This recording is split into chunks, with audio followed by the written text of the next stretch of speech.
Today I will show you how to delete cache from After Effects and all unnecessary files that are slowing your computer.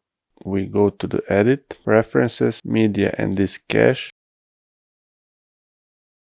In this window you have the option to empty this cache by clicking on this button. This will improve your memory performance while using After Effects. Below you can see button Clear Your Database and Cache, which will delete duplicated videos and audio footage from your hard drive.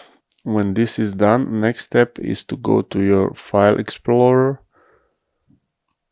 select the drive where After Effects is installed, and here search for CFA files.